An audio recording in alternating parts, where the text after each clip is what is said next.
Hey, groovy cats and chicks. It's me, Rock Savage, the world's most dangerous filmmaker. I'm here in the media center in the music room, and I just wanted to drop in. I'm still working on my new film. We're still casting.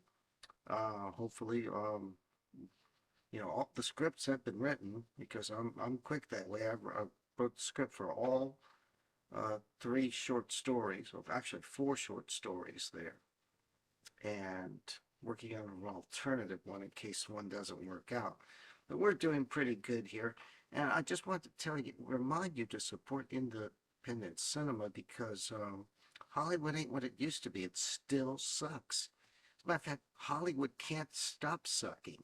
So there seems to be a few films here and there that are going to be pretty good, but the most part they really, really blow, and you should really support your independent filmmaking. Um, to tell you how we got here and how it used to be, I would recommend this book. It's called Easy Riders and Raging Bulls: How the Sex, Drugs, and Rock and Roll Generation Saved Hollywood. Well, it's true. They did save Hollywood back in the late 60s and 70s, and then they destroyed it because they couldn't. It, they destroyed everything they did. Okay, and I recommend this book a lot. Um, it shows how Hollywood rose from the dead because they had to, because it was just couldn't compete with television. They copied the independents. That's the problem here. You see, they copied the independent filmmakers. They just lost their way. And one of the examples I can give you is that in the 70s, they were making all these movies with bummer endings that were just absolutely horrible. And they were doing these, what they call slice of life, that nobody wanted. And then several filmmakers saved it. Martin Scorsese was hired to direct The Godfather, a great movie, still great. Steven Spielberg did Jaws, and of course we know George Lucas did Star Wars. But here's what a lot of people don't realize. Martin Scorsese, God, I keep pronouncing his name wrong, I believe. Not that it matters. He made a lot of crap. He did. I think his only best movies are the ones with gangsters in it. But a lot of his other movies are just garbage.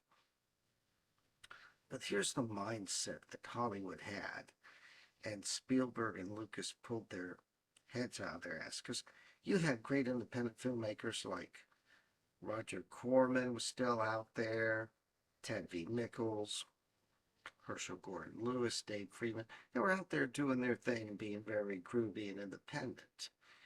And Roger Corman even said after Star Wars became a hit, he says, well, that's it. Hollywood's making B movies now, like us. And of course, they had more money. But here's the thing.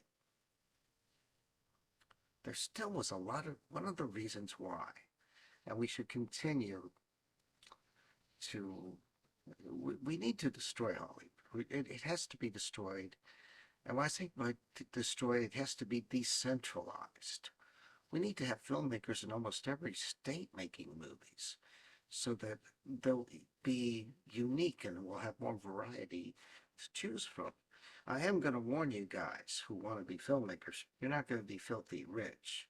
Those days of making billions is over. I mean, look at it. It's not happening anymore.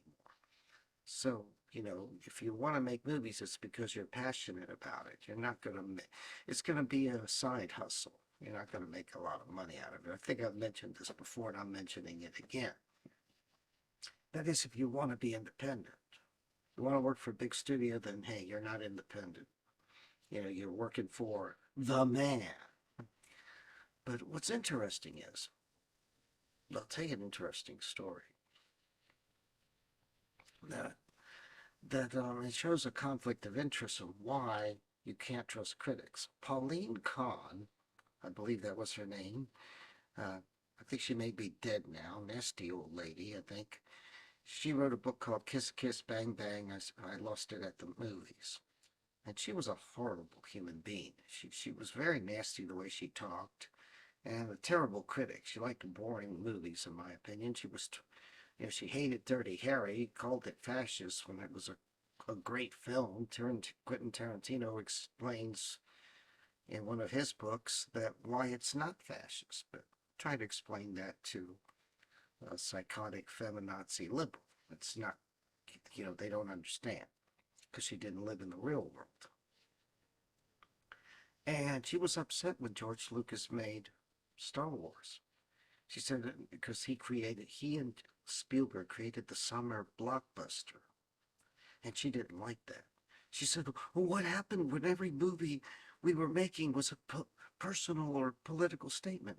Well, nobody cares about your personal statement. As far as being a political statement, depending on the times, number one, a lot of people don't like being preached to. So the hell with that. And number two,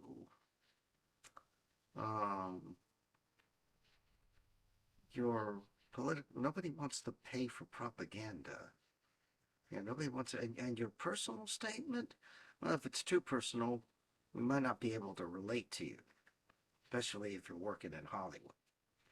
So, but anyway, she was very angry about this George Lucas, and George Lucas said something. Let me get the quote, which I'm sure he regretted later, but he was being attacked by her, and he said, popcorn pictures have always ruled. Why do people go see them? I don't know. Why is the public so stupid? It's not my fault. Stupid? Because we want to be entertained? George, maybe we should you wouldn't have all the things that you have that weren't for Star Wars and the fans that you have. Now, I do think George Lucas said that out of frustration because he was being personally attacked. There's no excuse for that. You tell the bitch to fuck off. That's what you do. You say, fuck off, bitch. And he didn't. He didn't have any guts. None of those guys have guts. They're all a bunch of wimps. Spielberg used to be a cool guy. I was reading in that book when he got rich, and not super rich like he is now after Jaws, he went and bought his dream car. You know what his dream car was? It was a Trans Am. He had an orange and black Trans Am. How cool is that? It's a 70s hot rod. And he parked it in the car in the studios right next to all the Mercedes Benz. That's priceless. I love it. But that's not the same Steven Spielberg we have today. The Steven Spielberg we have today has a yacht, and he has a private jet where he rides around with only 6 people on it, and he tells the rest of us about climate change, which of course is a fantasy, doesn't exist. It's a dark fantasy. But he does all the things that the rest of us shouldn't be doing because he's Steven Spielberg. And by the way, John Travolta has his own private jet, and Spielberg said to him, well, John, do you have to duck down, or can you just walk in you have headroom up there, And John Travolta said, no, I have to duck down when I get in mine. And Spielberg bragged that he didn't have to duck down in his. This is the same guy that was cool and used to drive a Trans Am? No, I don't think so. They've changed. There used to be a movie called Will Success Spoil Rock Hunter? And then they did parodies of it on television. Will success spoil Fred Flintstone? Will success spoil Herman Munster and all this jazz? And, did success spoil George Lucas and Steven Spielberg? Absolutely. Absolutely. They're not the creative men they used to be. And Lucas proved it when he did the prequels. The prequel trilogy really sucked. He allowed the main cast to age out to the point that they're a joke. I mean, all Hamill and Harrison Ford look like crap. And they don't look like action heroes. They look like geriatric people. They look terrible. And not only that, they killed off Han Solo like a little bitch. So this is just terrible. Hollywood keeps sucking. Like I said, there's one or two movies coming out that are probably going to be good. They just have to get rid of that diversity garbage because they're not hiring talented people; they're hiring jerks. So I mean, that's where we are now with Hollywood. But like I said, I really, if you want to read about how Hollywood rose from the ashes and why it's crumbling because of the generation that did use too many drugs, unfortunately. Yeah, temporarily they saved Hollywood, and then they crashed and burned. And I don't think they're at the point of no return. The only way they're going to do it is if they go back to what they did, adapt stories and stay true to the source materials, because a lot of the Marvel movies are starting to suck unless they change. And I do hear rumors that they're going to go back to source materials, which is a good thing. All the Disney movies suck. Oh, and don't get me started on Doctor Who. That is total garbage. And it's propaganda. And nobody wants to watch propaganda, but that's okay. See, this is why I'm here. I'm here for you. You're not getting any propaganda in my film. You might get a little bit of parody here and there. But no, the main thing is the story. We're going to have, we have the really cool plots that are weird and twisted, but simple, that anyone can follow. No pretentious bullshit.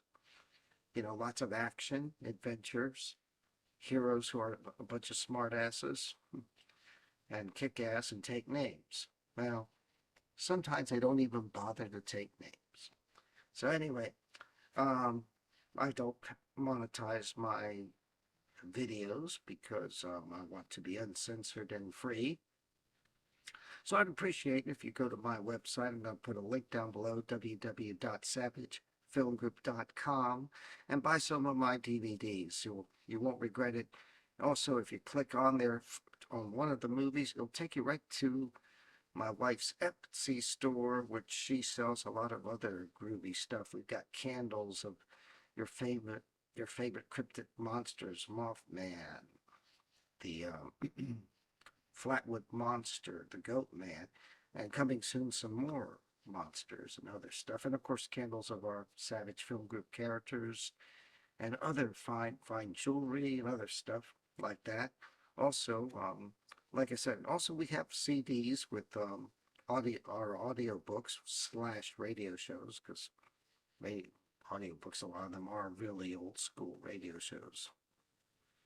So anyway, done on a larger scale.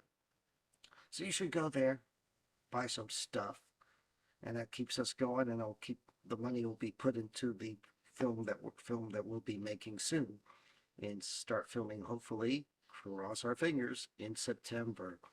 So you can check that out. Next on the list,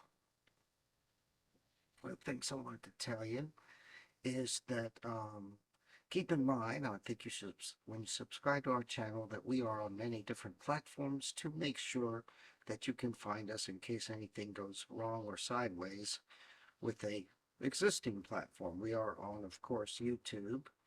We are on Odyssey. We are on BitChute. And we are on Rumble. So we are on 4 different platforms. So check us out. Platforms are almost like what network television used to be. It's like being on 4 different networks. So check us out on either one of these. I will be putting these all over social media, so you can make it easy for you guys to check us out. Check out that book, and stay groovy, and I'll see you at the movies.